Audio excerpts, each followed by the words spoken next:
What's up, you guys? We are back. Can't even talk. We're back. We are starting out with the law supplement narrative number 20. If you are following this in order, this will be the fourth installment, I think. 1, 2, 3. I just filmed the third one, which will be posted before you see this. And then this is the fourth one. So let's get into it. We are breaking down the Moscow Police Department reports that came out hours after Brian Kohberger was sentenced. So let's jump right back into it and get on that grind. On 11/17/22 at 14:30 hours, I responded to the University of Idaho Kibbe Dome to interview redacted. Please get used to me saying redacted. Truly, just the stuff is redacted. You see it on the screen. If it irritates you, I'm sorry. Captain Barrett stated redacted possibly had information regarding the homicide. Redacted took Detective Deanne and myself to a conference room to speak. Redacted stated on Sunday, 11/13/22, between 0900 hours and 1000 hours, he was walking his dog. He stated when he walked by the first time, he noticed the front door to 1122 King Road on the north side of the building facing campus was wide open. So, wait a minute. He's walking his dog between 900 and he noticed it was open. He stated he knew it was a party house. So he stated he knew it was a party house. So assumed someone was too intoxicated and forgot to close the door the night prior. Redacted stated he walked his dog up Taylor Ave to Blake Ave, then down Sweet Ave. He said the walk took him approximately 1 hour. Redacted stated when he walked back to his apartment around 1100 hours, the front door was still wide open. Redacted said he was unsure if the information was known or not, but thought he should still report it. I asked Redacted if he knew anyone who lived in the house. He said not personally, but in passing. I think Redacted and cleared. That's all for 20. Okay, so I'm in document 21.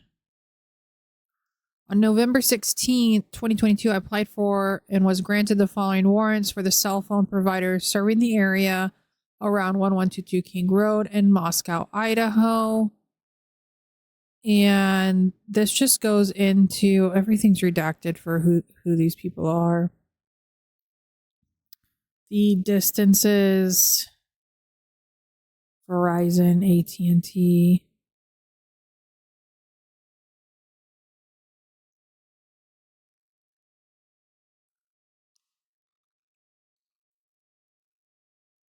That's all pretty much very self-explanatory. We're not really learning anything riveting with this document. So let's go ahead and move on to the next.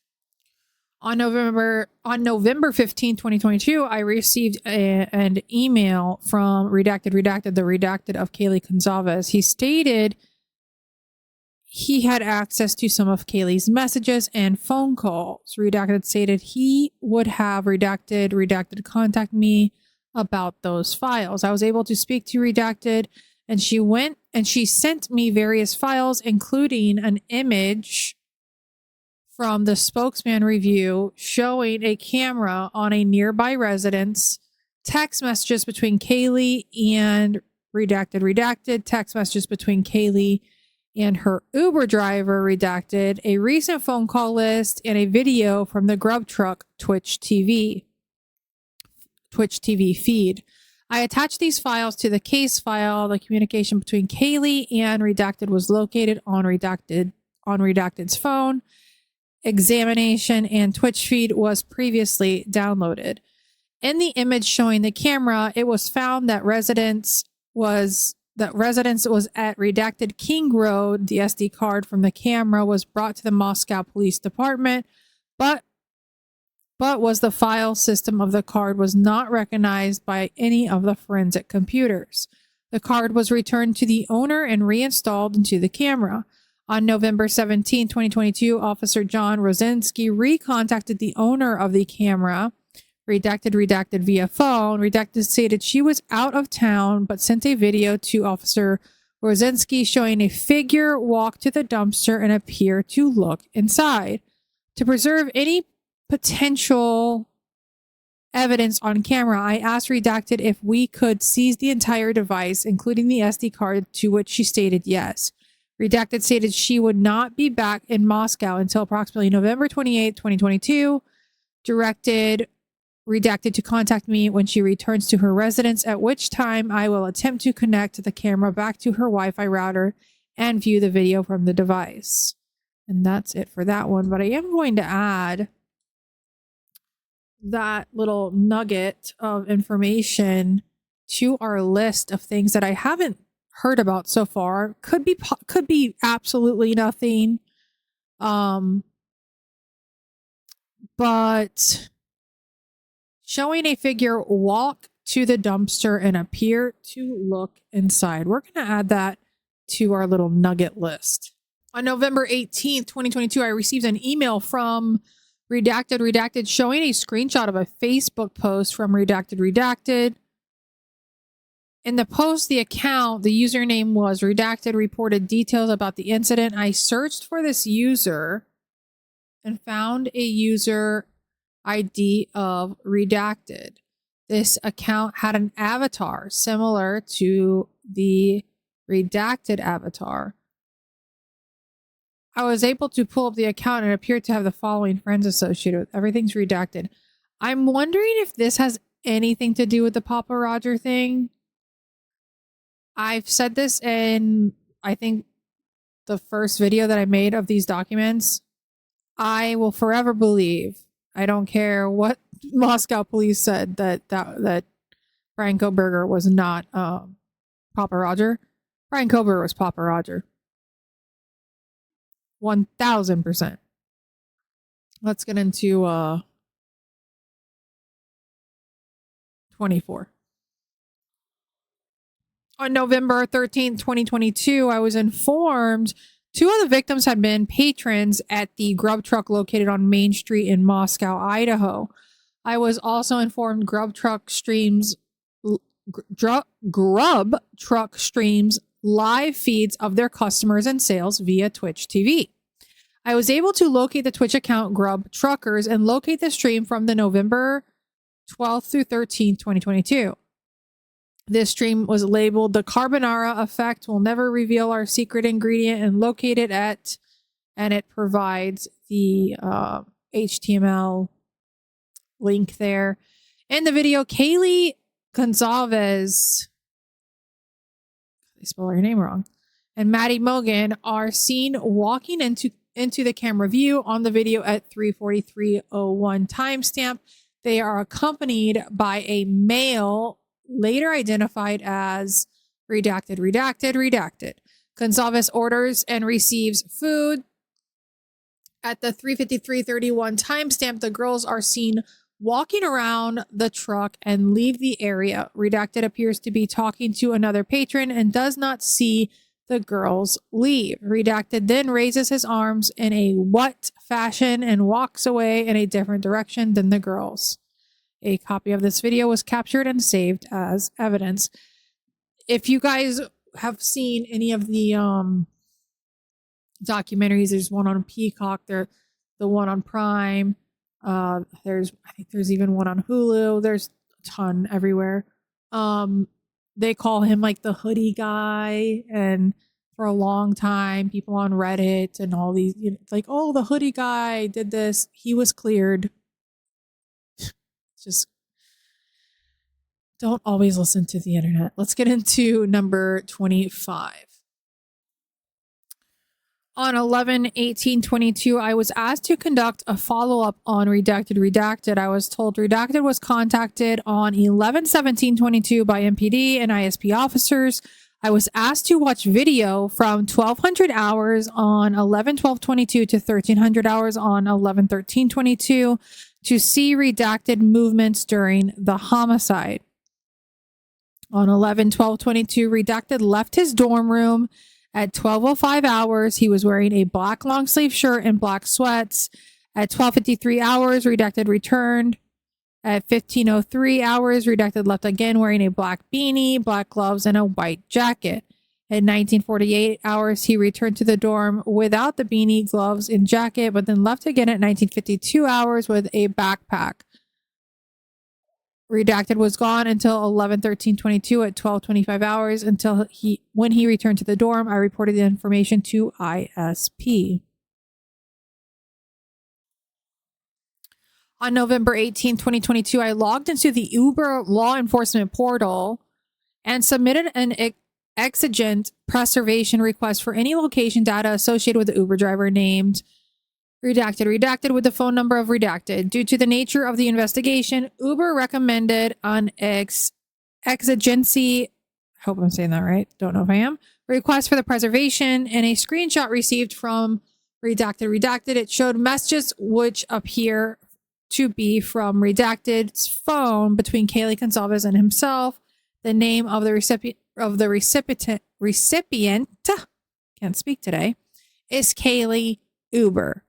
It is unknown if redacted was on duty with Uber at the time of him picking up Gonzalez and Maddie Mogan. Uber stated if the driver was on duty, it would show the location of the vehicle. If the driver was not on duty, Uber would not have the data. I was informed by Uber customer service this is common if the driver provides personal transportation services. At 14:34, I received an email from Uber stating they received my request. I received an email at approximately 16-17 hours from Uber, which contained files regarding the Uber logs of redacted. The records showed his location up until approximately 01:15 hours, where it appears no other information is found and redacted goes off duty. These records were attached to the case file. No warrant was requested or returned as Uber provided the data. This is just a log of all of the, I think the computers, the Apple laptops, Dell laptops from the Idaho 1122 King Road residence in Moscow, Idaho. That's just what all this is, just a log for that. But we're including every single document in these videos. We're not skipping a document, even if it's a log. We want to go through everything. We've waited for so long to be able to go through everything. So we're not going to skip anything. On November 13th, 2022, I was informed of a possible surveillance camera located at redacted King Road. Ryan Snyder had spoken with one of the residents at this location, redacted, who had a camera using the Home Eye Pro app on the porch of their dwelling.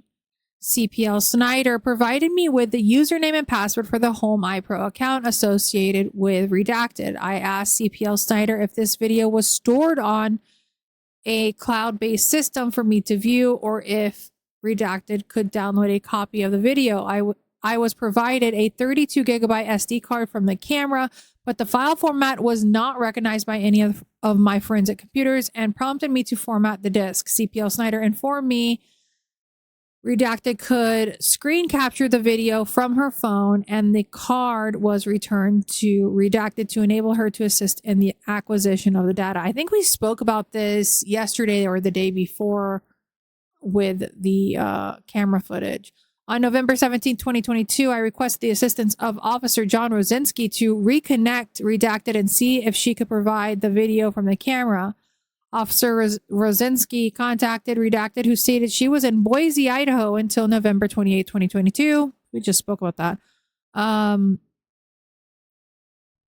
Officer Rosinski, redacted, sent him a video of a male subject walking by the camera at approximately 0320 hours towards the dumpster. Officer Rosinski contacted me and I spoke to redacted and requested permission to remove the camera from the residence and consented. I do want to write that time down about that figure, 0320 hours. Just to our little nuggets of stuff we got written down here. Where are we at? Based on my training and my experience, I know many of the different video surveillance cameras use a first in, first out storage retention system. This means the newer data overwrites the older data. I was concerned data may be lost the longer the camera continued to record footage. I requested assistance from Officer Aaron Morris to go to the residence and unscrew the camera from its location. The camera screws into a common light bulb base commonly found on the patio porch fixtures. Officer Morris returned a short time later with the camera and the SD. On November 18, 2022, I again attempted to view the contents of the SD card. I plugged the card into a write blocker and it still was not recognized by the computer. I used FTK Imager version number 4.7.1.2 to make an image of the SD card. Now that the data was on a drive recognized by the operating system, I then used Axiom Magnet version number 6.5.0.32778 to parse data from the card. And reviewing the data, I found over 13,000 individual images from the card. They appear to be individual video frames from the camera. While attempting to view the data on the card, I received a forwarded email from Redacted, whose sister, Redacted, resides at the residence. The email stated that he was viewing the video remotely when Officer Morris removed the camera. He stated he saw a suspicious vehicle in the area and was concerned with the video footage stored on the device being overwritten. I was then put in touch with Redacted, another resident at Redacted King Road. Redacted stated she would be back in Moscow at approximately 2,000 hours. I met with Redacted at her residence and asked again if she'd be willing to assist in recording screen captures on her phone from the device. I explained to Redacted I would replace the camera, gather the information, then take the camera as evidence. I also explained to Redacted I needed to take the wireless router since the camera was already linked to the Wi-Fi network. Redacted stated she would consent and allow both items to be seized. I reinstalled the camera in the light socket and it powered on. I was able to watch as Redacted assessed the footage on the camera. During this time, the camera showed a vehicle entering the area approximately 0356 hours and leaving at a high rate of speed at approximately 0420 hours. This was Brian Koberger. So he entered at vehicle entering at approximately 0356 hours and leaving at a high rate of speed at approximately 0420 hours. Redacted provided the videos to me. I uninstalled the camera and seized the wireless router. Both items were then taken back to the Moscow Police Department as evidence. On November 19, 2022, while reviewing the videos located at 0356 and 0420, it appeared the vehicle left the area and may have traveled on Walinta Drive. However, the video stopped. In an attempt to seek further and gain perhaps a better resolution, I reconstructed the wireless network the camera operated on by powering on the wireless router. I downloaded the HomeEye Pro app on my work phone. I was able to use the app and download the video clips. These clips included audio, which were not a part of the screenshots completed, and were able to capture a longer duration in the clips.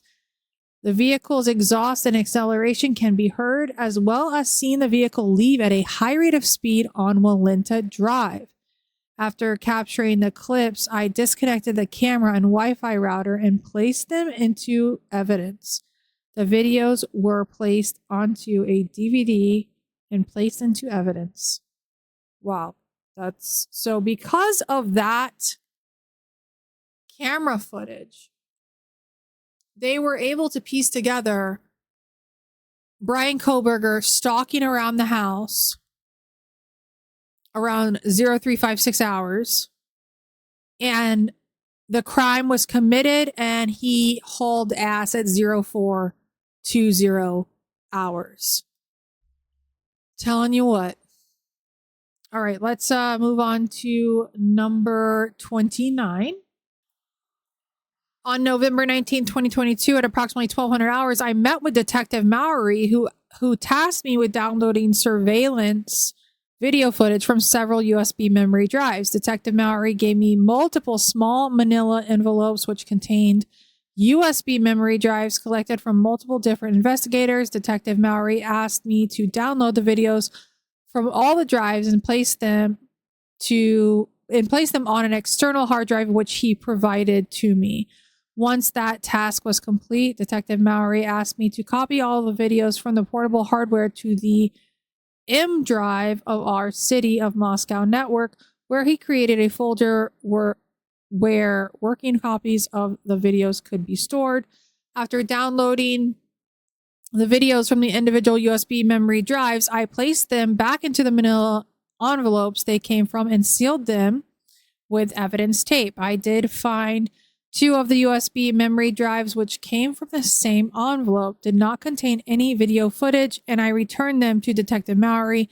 Once all of them were downloaded to the portable hard drive, I then copied them all to the M drive on the city network and returned the hard drive to Detective Mowry.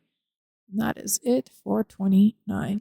On 11/15 On 11/15/22 at about 13:48 hours, I spoke with Redacted on the phone. Redacted said she was good friends with Kaylee Gonzalez, but was also friends with Xana Kernodle and Ethan Chapin. Redacted said she was a member of the sorority Redacted. Redacted is currently a junior at the University of Idaho, UI. Redacted said she was not aware of anyone that Kaylee associated with that had violent tendencies. Redacted said she was not aware of Kaylee being involved in Ruggs in any way. Redacted said she knew people partied with Ruggs, but doesn't know of Kaylee or any of her other roommates being involved in Ruggs. Redacted said she did not know if Ruggs were being sold from their residence. I feel like this is the same one that we spoke about a while ago. Redacted said she was at a party earlier in the day at a friend's apartment at the Whites. Redacted said that the apartment she saw Kaylee, Madison, Xana, and Ethan. Redacted said they were all just hanging out and there were other people there as well. Redacted said there was nobody of concern at the apartment and everyone present was a familiar person. Interesting. Redacted said she last saw Kaylee at the grub truck. Redacted said she arrived after Kaylee and said Kaylee was there with Madison Mogan. Redacted said Kaylee's demeanor was good and they struck up conversation. Redacted said Kaylee seemed really happy and said Kaylee and Madison were laughing. Redacted said she did not have a conversation with Madison and only Kaylee. Redacted said they did not mention that what their plans were after the grub truck. Redacted said Kaylee and Madison seemed a little intoxicated and believed they came from the club. Redacted said Kaylee seemed coherent and was not stumbling or slurring her words. Redacted did not know if Kaylee and Madison showed up to the grub truck with anyone. Redacted said she later watched the Twitch video and it appeared someone showed up with Kaylee and Madison, but she did not recognize the individual. Redacted said her friends did not either. Redacted said after Kaylee got her food, she saw Kaylee and Madison walk in the direction of the campus. Redacted did not see anyone follow them. Redacted mentioned that she saw in the grub truck video someone walking in the same direction. Redacted said she heard that there was someone concerning at the corner club. Redacted said she heard the individual was being creepy towards Madison and was kicked out. Redacted was not aware of any other males that Kaylee spent time with. Redacted said she knew that Kaylee had an ex-boyfriend that she went to UI with, but she understood they were on good terms. Redacted said she knew Madison had a boyfriend that graduated from UI. Redacted did not know his name. Redacted did not know of anyone that Ethan and Xana hung out with. Redacted said she wished she had more to share. I thank Redacted for her time and concluded the interview. And I'm going to conclude this one at number 30. And we'll pick back up. So we've got quite the few nuggets from the last 10 documents that we went through in the last about 27 minutes here. So there was a figure that was captured on 11/17/22 walking to the dumpster at 0320 hours and appears to look inside the dumpster. That hasn't been spoken about. Maybe it has, and I just haven't heard it. Everyone's talking about this case, and it's hard not to. It's almost everything kind of seems the same, but I feel like more of the focus is being on the autopsy results and the number of injuries, and not the small nuggets that are surrounding everything else. Make sure you hit that like button, subscribe if you aren't, and the next video we are going to get into about 10 more pages. Let's see you in the next one. Bye.